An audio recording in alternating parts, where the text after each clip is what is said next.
Just before the 2018 election, I traveled to my parents' home in Hattiesburg, Mississippi. The detour from the campaign trail was unusual, but both a fundraising opportunity and a deep call to see my family brought me there. One evening, I went to the master bedroom my parents had ceded to my grandmother when she could no longer live alone. She sat in her favorite recliner, watching the news on MSNBC, cell phone in her lap. I perched on the edge of her bed. Grandma turned down the volume, and she asked about my election. By then, national attention had been fixed on the voter suppression allegations against Brian Kemp and on the tight numbers in our contest. I explained the latest developments to her and vented about the worries I had carried from Georgia. When I finished, she patted my hand. Then she told me about the first time she'd ever voted. Like my grandfather, she had been incensed at the strictures of Jim Crow since childhood. Smart and quick, she had seen lesser minds advance because of racial discrimination. But she understood how the systems worked, and when her children became agitators in the civil rights movement, she warily supported their activism.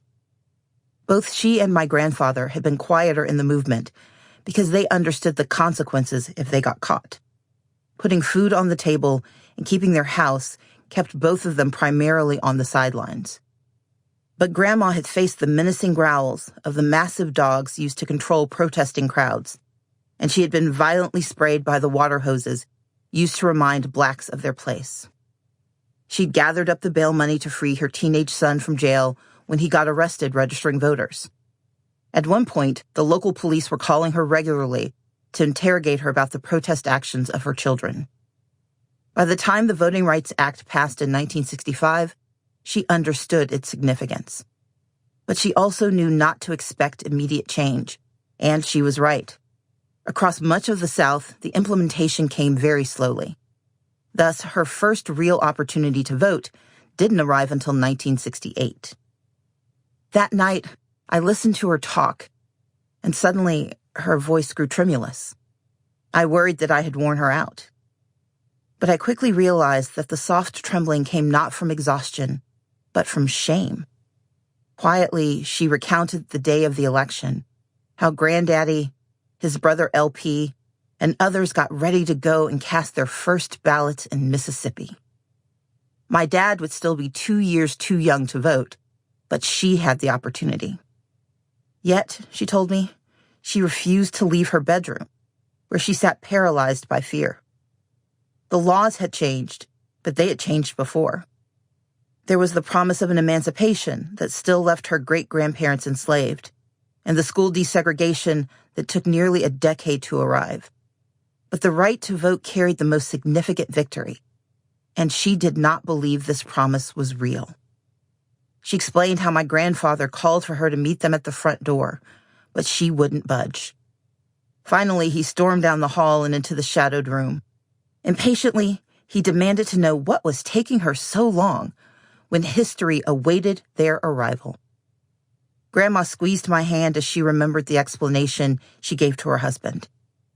"I'm afraid, Jim. I'm afraid of the dogs and the police. I don't want to vote." She covered my hand, and her eyes held mine. "Stacey, your grandfather got so angry. He reminded me about your daddy and your aunts and uncles, all those young black children who fought so hard to get these rights. And there I was, afraid to use them. I was ashamed of myself."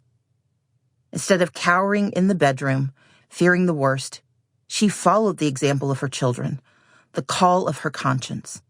She screwed up her courage, gathered her purse and coat, and told my grandfather she was ready to go.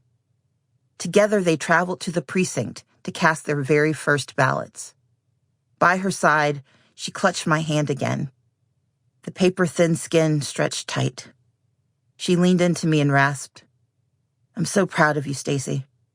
I know I can't vote for you, but I'm so very proud that my granddaughter is on the ballot and our people can be heard."